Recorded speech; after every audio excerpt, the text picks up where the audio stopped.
And another thing I was thinking about before, and I think this is the word that we don't use enough, to be honest, and I think we should, and this is the word co-creation.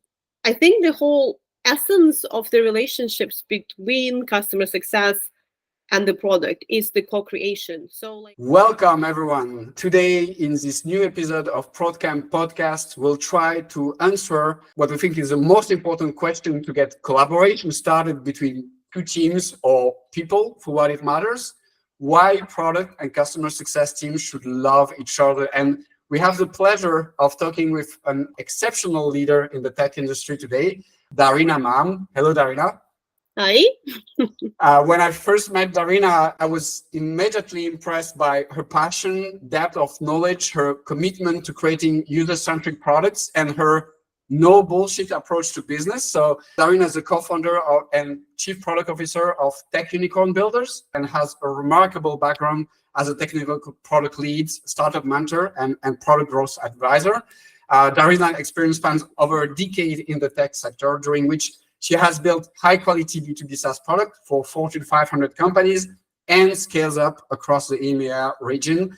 She brings and she will bring a wealth of knowledge and expertise to the table for this new episode. Currently, Darrena is also writing a book on product management and team leadership while building her tech consulting business as a female entrepreneur. Welcome, Darrena. I'm really happy to have you today.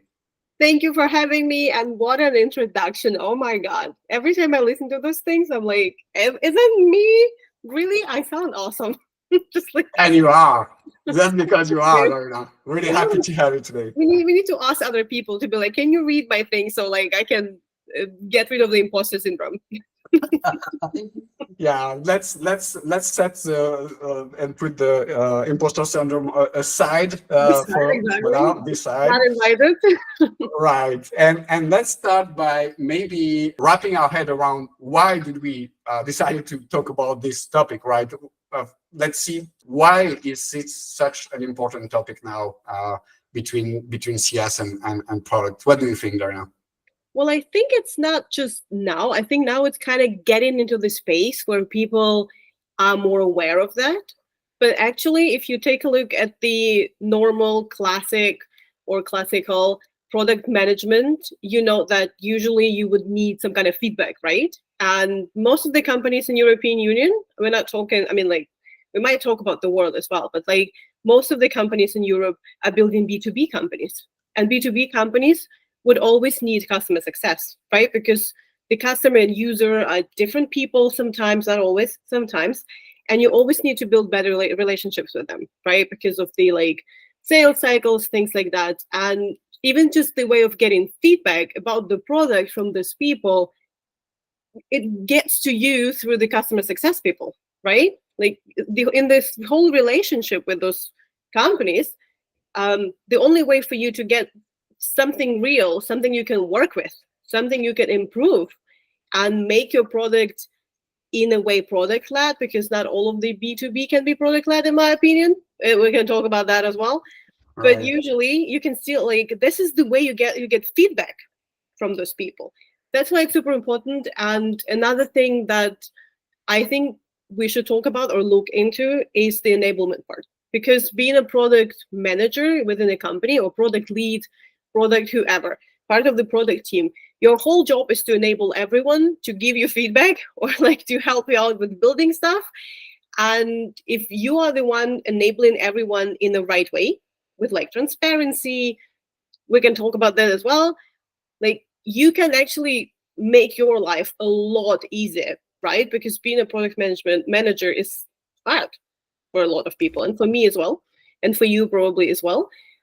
Because it has all of these little bits and pieces. You talk to stakeholders, you talk to everyone, users, tech team, designers, and the only thing for you to do is to enable everyone to give you what you need so you can put it all together and make the product great.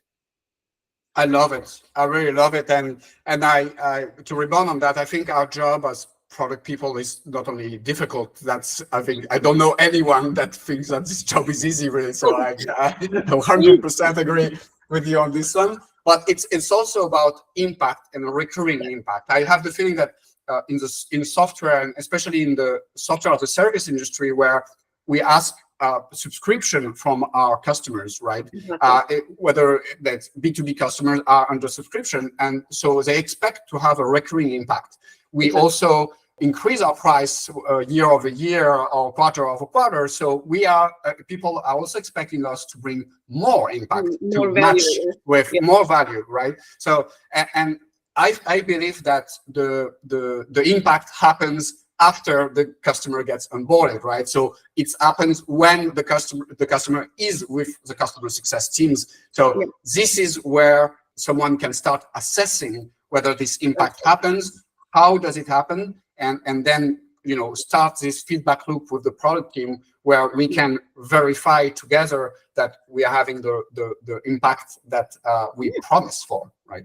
Right. And also, like, to build on that, I was thinking about it before, and I thought that the relationship between customer success and the product team is kind of a lifeline of a product at the end, because they do, like, the only job of a customer success manager or customer success team in general is to build this amazing relationship with the customer, to make sure they're cared for, to make sure they feel catered to their needs and things like that. They feel, satisfied with the product.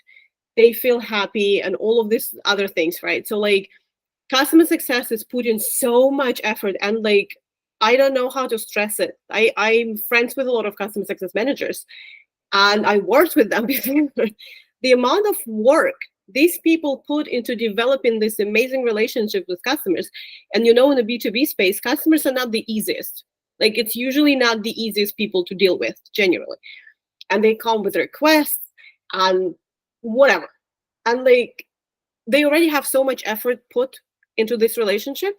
And if they're doing it right, and in most cases they do it right, they have the access to the best and the most applicable information that you need to build the product and make it better, right? And, like, not even make it better, just, like, actually enable delivering the value, as you said, like impact, value, all of those big words we all use as product managers. Buzzword, hashtag buzzword. But, like, they are the lifeline at the end, because if you don't have this amount of feedback coming to you, at some point your product stops delivering this value and people will churn.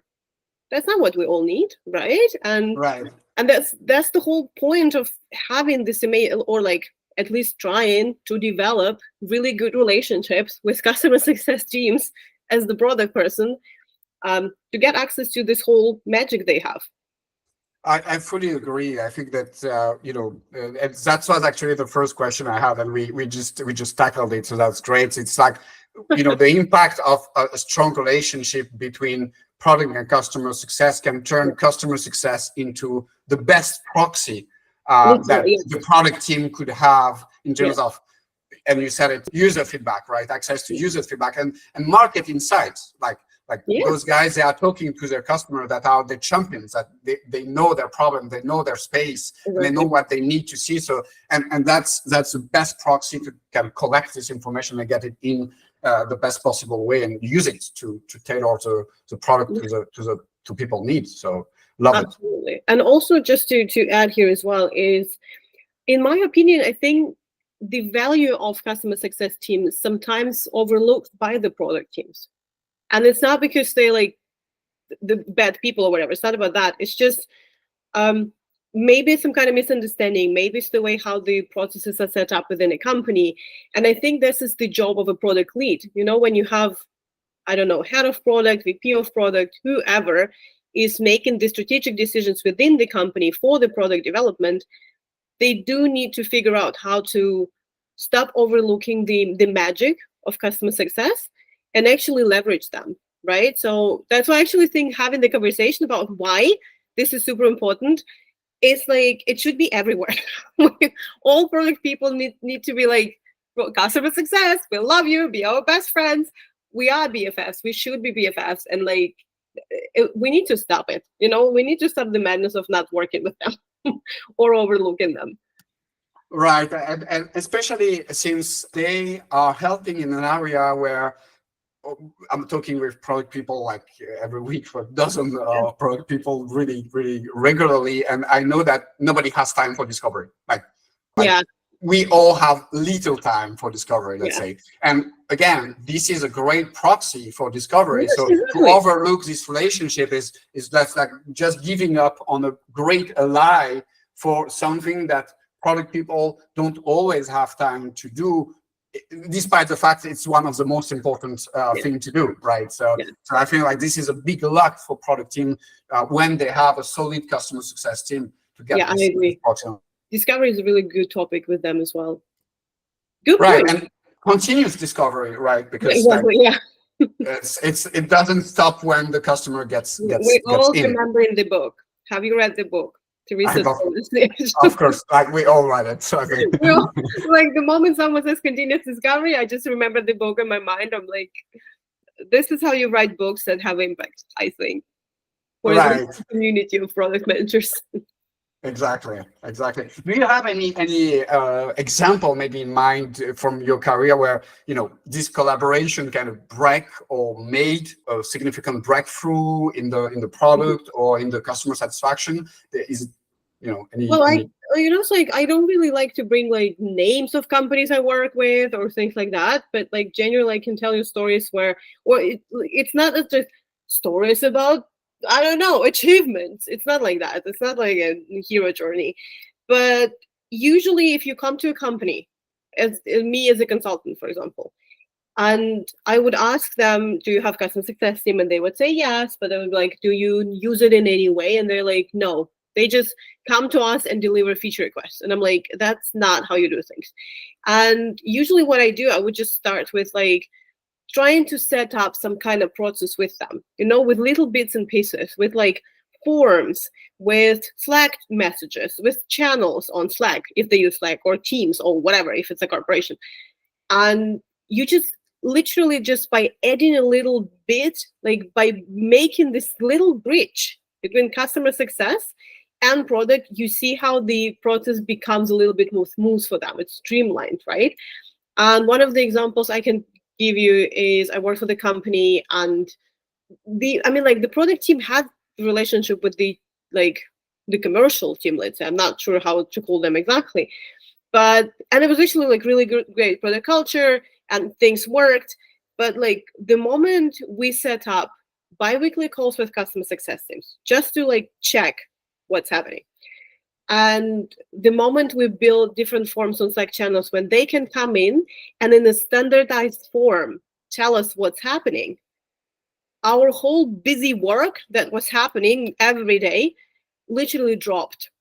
Like it was amazing because first of all, another thing that I did is, or that I did, the whole company did more, was just creating like a source of truth for them so they can come in and look at the frequently asked questions or something they would need to know about the part of the product you're responsible for. And by just adding those little bits and pieces, like making information more transparent and available, or just by making things in a more standardized way where they need to stop thinking, more or less, right? Because they have so many things to do. And if you also make them think to fill out your form, they're not going to do this.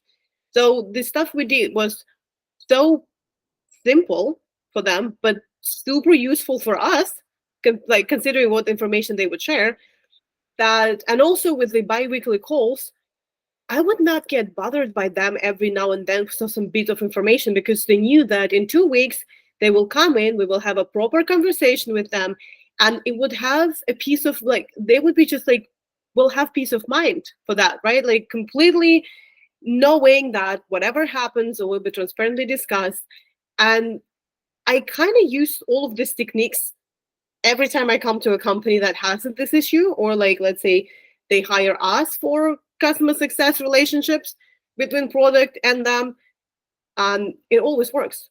It literally just it will take you a couple of weeks of making sure people understand how things are working, and then in a month you see changes, and they're like, okay, it was possible all the time. Okay, great, nice, thank you.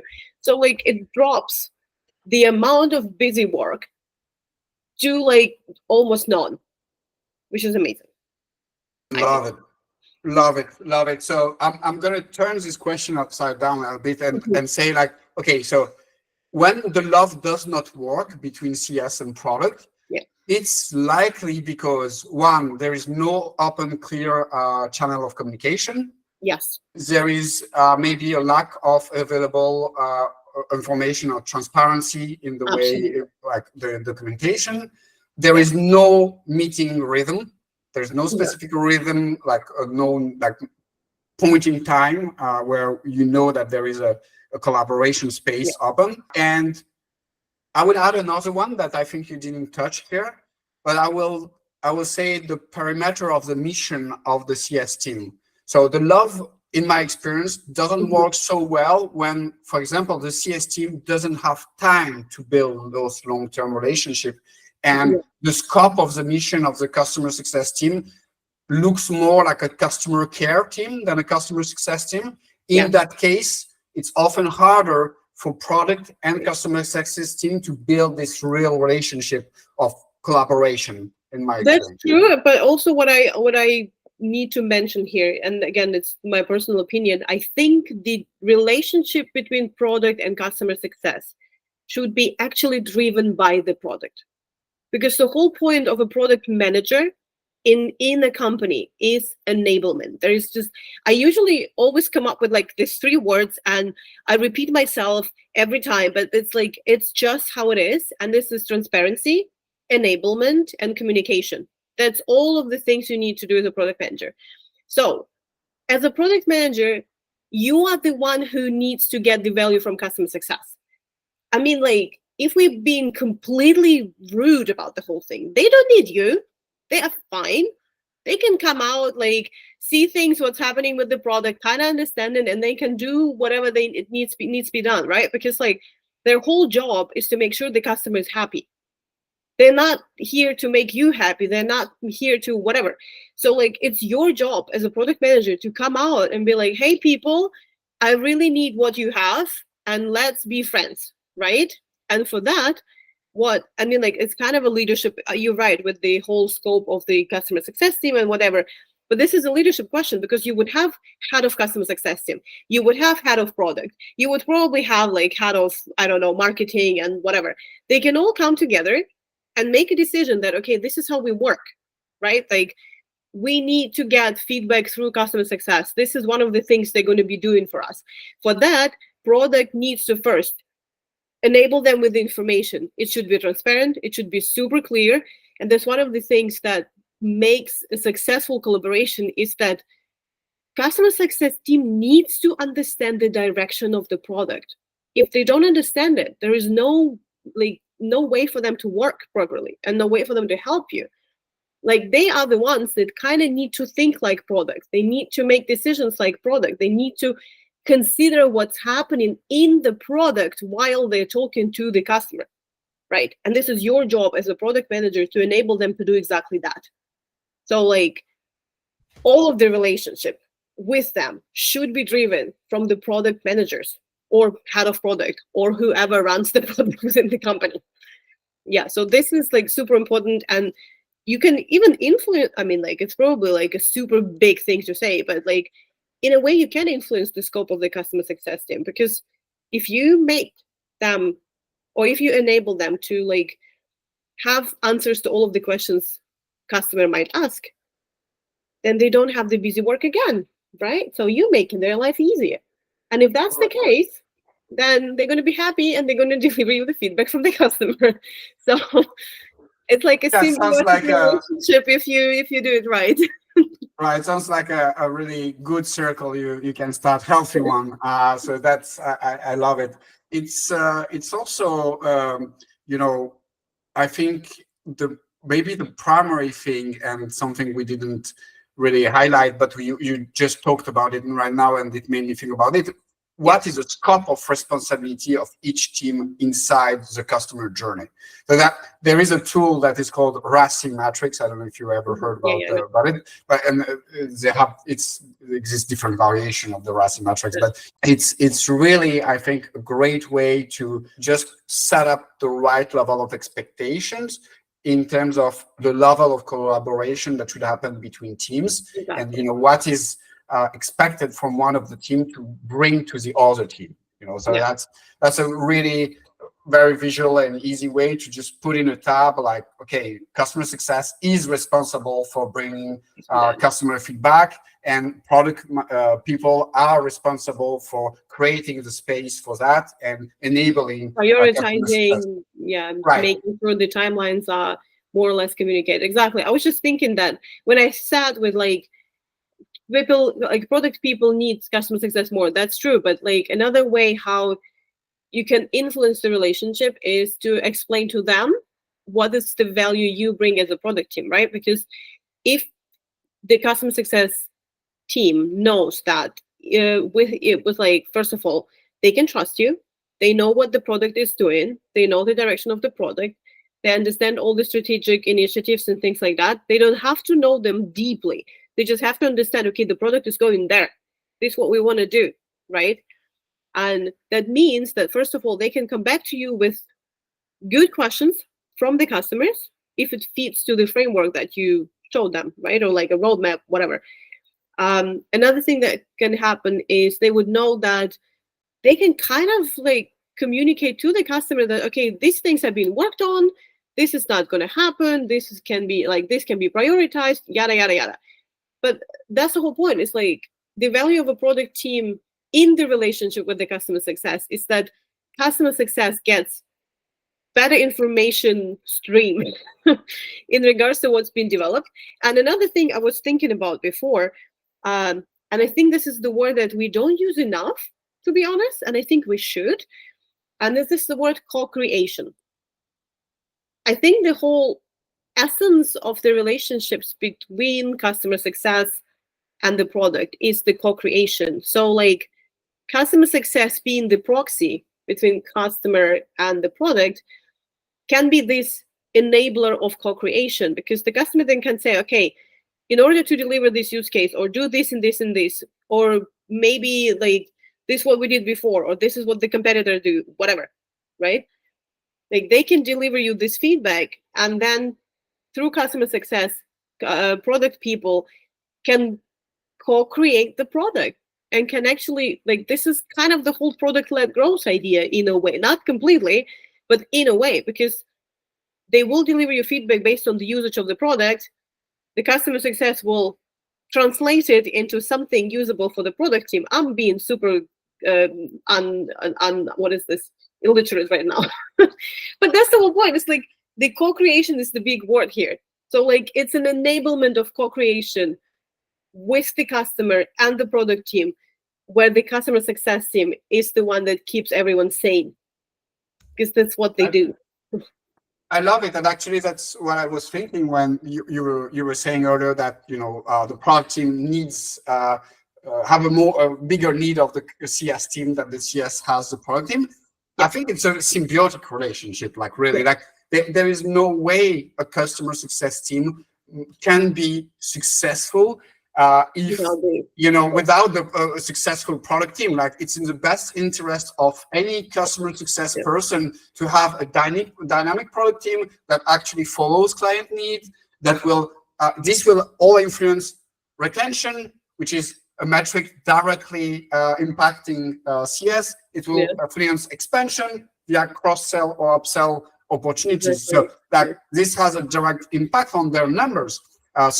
It's foundational, I think, for CS to make sure the product team has access to this feedback, these market insights, and all that. And as soon as you explain that to the CS team, should be fine.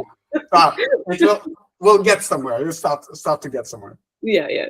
I mean, that's the whole point of this conversation, right? To figure out the boundaries of it. But so it's not just them needing, I still think product should be super proactive in this space, right? And that's kind of my point of view. And that's why I'm we probably need them more. Yeah, I'm not sure. Symbiotic for sure, but should be driven by the product people. Or it's just me. No, I love it. I love you make this distinction actually, because like it's coming back to the RACI matrix. Someone needs to be accountable. Someone needs to be the authority on the product, like the ultimate authority. Like it's cannot be widespread, otherwise it doesn't work. If it's the responsibility of everyone, it's the responsibility of no one in most cases. So I fully agree that I love that you bring the accountability and the authority to the product team. I think it should be animated through the product team. But like my point was just to say that there is a big interest, like definitely in for the CS to make this work proactive as well and make sure that everything works fine and smoothly between those two teams. Yeah. And also, like, if I'm just thinking back to my conversations with customer success, I'm friends with them. Like all of my friends in companies are always customer success people. We just love each other. I have a letter from one of the company I work for. They were like, "We just love you." Like, this is achievement of my life. Like if customer success loves you, you did something good. Like karma points. But like if I'm just thinking back into that, like they are actually the ones that really want to have connection to the product teams, and product teams are like, we're busy, we don't have time. And it's not always the case, but it is quite a lot of the times it's the case, unfortunately. So yeah, you're right. It's like, even if I'm saying it should be driven by, or not even, I'm saying that it should be driven by the product people because I see the different side of it. And I'm like, So customer success, they do really want to have they want to connect with everyone. They're just like the fluffy balls of sunshine in my eyes. Just like big love to customer success people. Generally, I think they're the best. They have the hardest work, hardest job. Dealing with people. I just want to expand a bit the conversation, because here we are speaking only about the customer success, and we could be talking about customer-facing teams, really, in general, because like there is also customer care and sales team.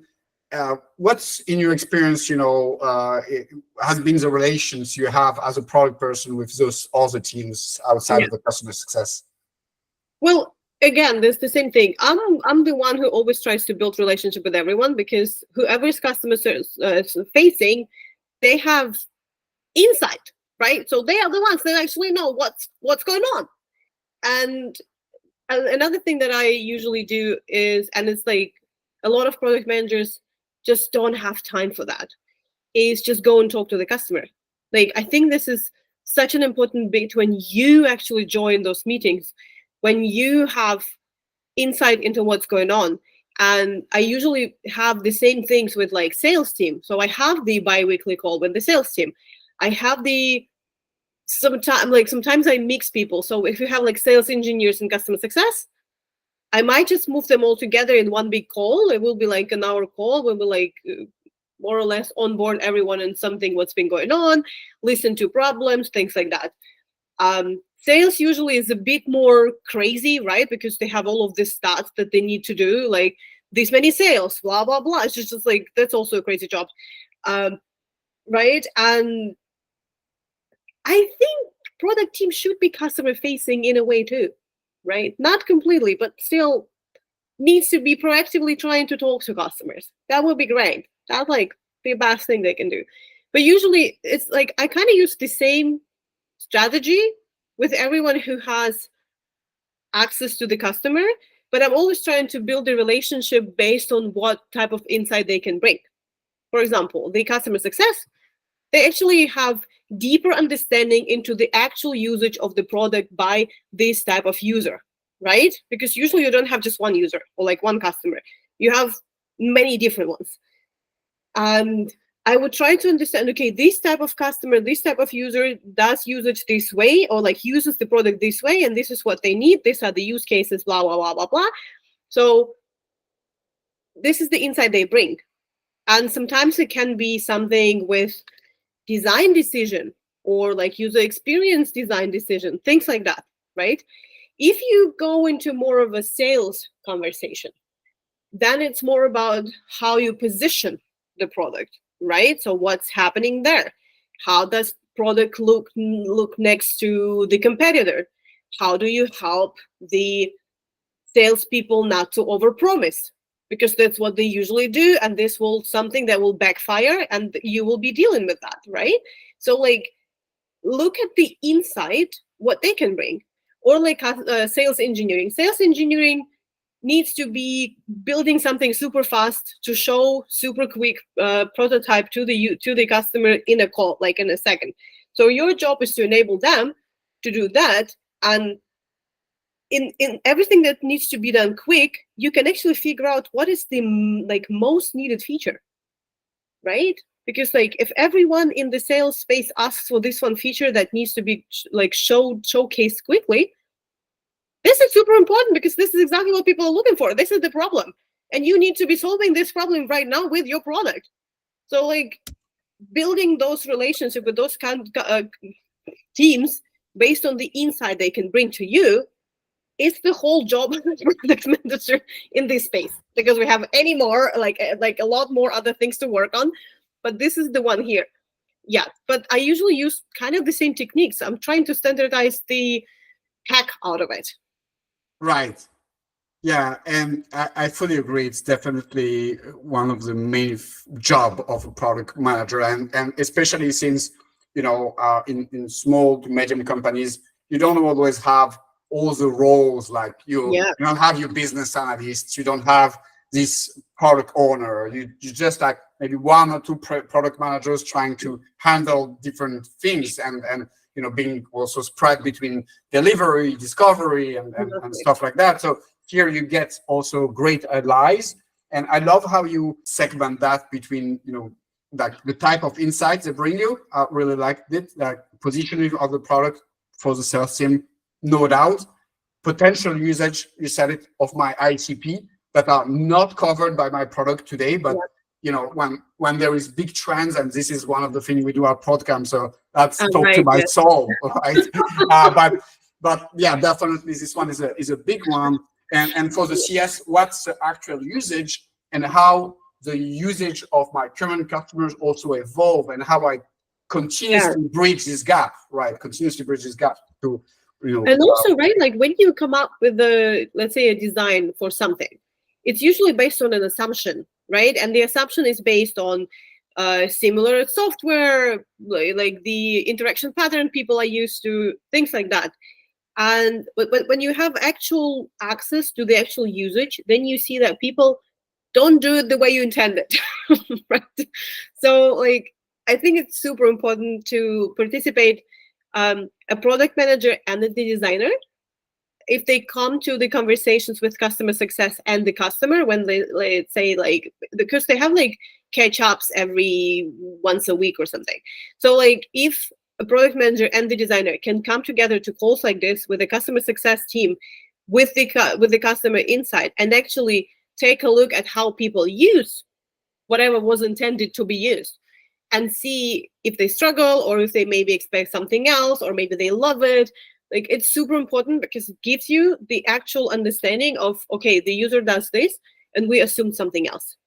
And the whole vibe of just even building this relationship with all of those teams that are customer facing to get feedback, whatever, is to, at the end, validate all of the 100 assumptions you can come up with on a daily basis as a product manager, right? Because that's how you work. You just literally assume something, come up with a hypothesis, do it, and then like, worked. Didn't work. What did we do wrong? So it's a lifeline. It's a literal lifeline for your product. I love it. I love it. It's I think one of the best reasons for customer success and product team to really love each other. It's just like this aspect of, we need both to do a good job, and in order to do a good job, like, we need to work together, because we are just too tight in the way we bring value to each other, part of the business. So it's really the main thing here, and that can be extended obviously to other customer facing, or not even customer facing. It's like, it's about like, again, it's just my opinion, and this is actually the book I'm writing about right now, is how product managers are enablers of all of these relationships, because at the end you get some kind of value from all of them inside the team, with like tech team, I don't know, engineering managers, designers, even testers, because like they test everything you came up with. And the customer facing, so, and like even the business consulting ones, and I don't know, the stakeholders and C-level, doesn't matter. The whole job of a product manager is to enable everyone to bring you the insight that can help you validate all of your assumptions. That's it. And then build whatever you validate. And just build and iterate on it. Like, Yeah, just start over again. Right. Exactly. And do it exactly. This like iterate, bring the insight, validate, build, iterate, bring the insight, validate. Yeah. So kind of and especially because product people have limited resources, limited time, and they can be supported by those teams that have access to the type of information that they need. Because you were saying earlier, it's great when the designer, the product person can come on the call and can obviously present that to a customer or that the feedback giver and all that. But they don't always have the time to get this on a regular basis, right? It's something they do once upon a time, like when they have actually right, exactly.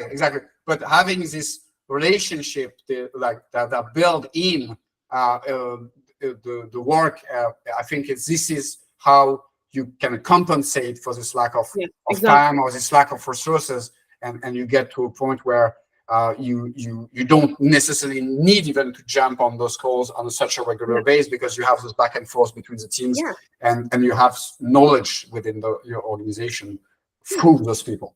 Exactly. But it's like not bad, let's go with the end. Another thing to, let's say, build on top of that is something I'm trying to do myself all the time, but I'm also like, if someone asks for like an advice, I would always try to tell them that is the job of a product manager when they come to the new team is to start building structures around yourself. And the structures are not to like, I don't know, like hide you behind those structures, but help you out. Because imagine like you build in a house and like you have a door for someone to come in, you have a window for like looking outside and bringing the air and things like that. So all of the structures have logic. And the same happens in product management. You build structures for customer success to come in and bring you those insights so you don't have to go there. You build structures to for like tech people understand what needs to be built, and then you like they can do it, so you don't have to like go in and explain everything to everyone, right? Like kind of like a self-explanatory thing. And the same with like designers and whoever is part of the team, because like we have so many different roles and areas and whatever.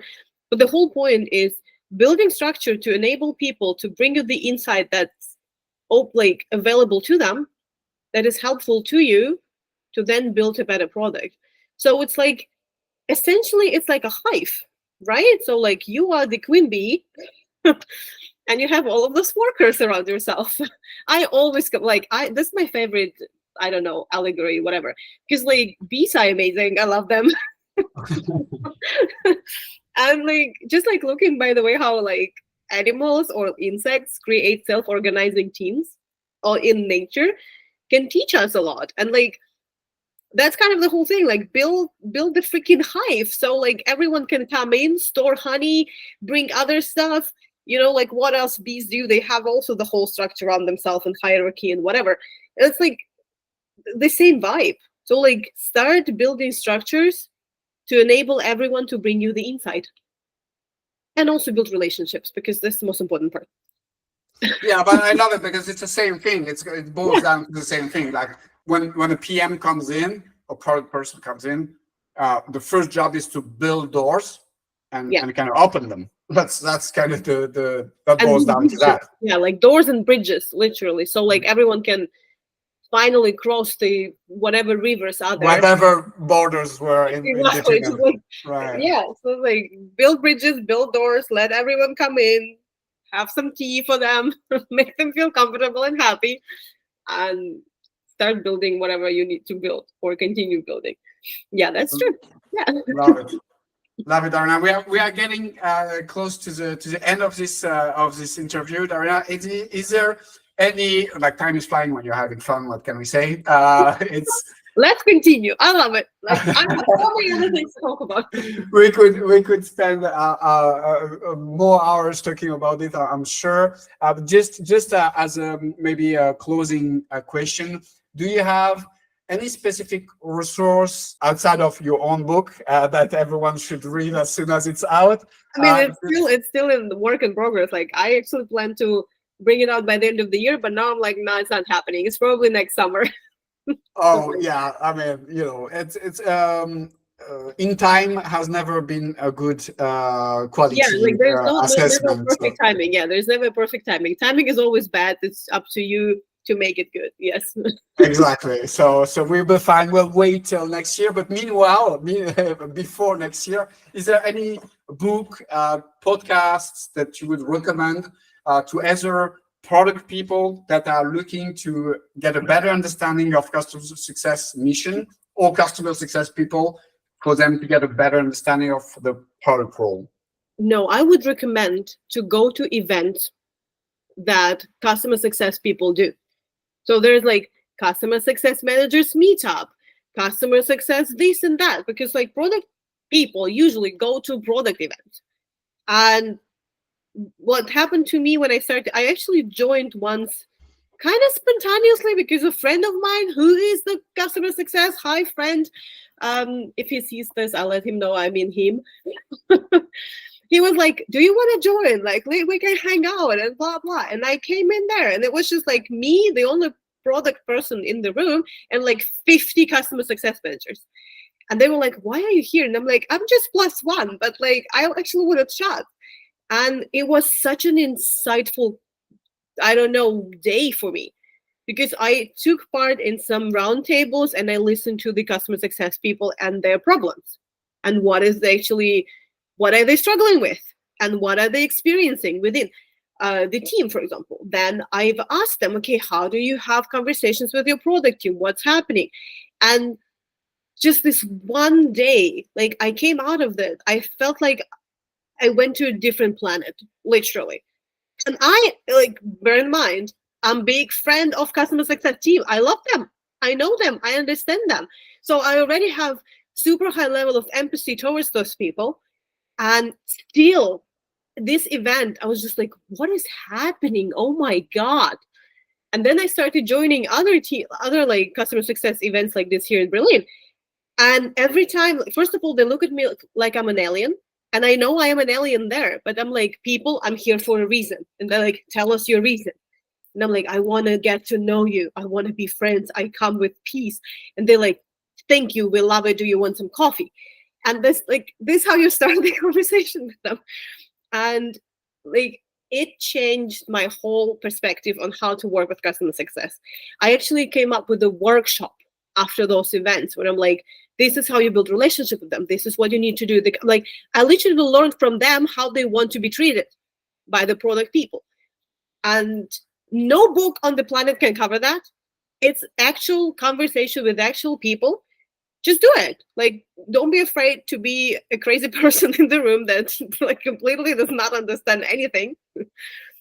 Just be the fly on the wall and participate in those roundtables. And actually, also what I would recommend to like product managers that join companies, set up those freaking bi-weekly calls.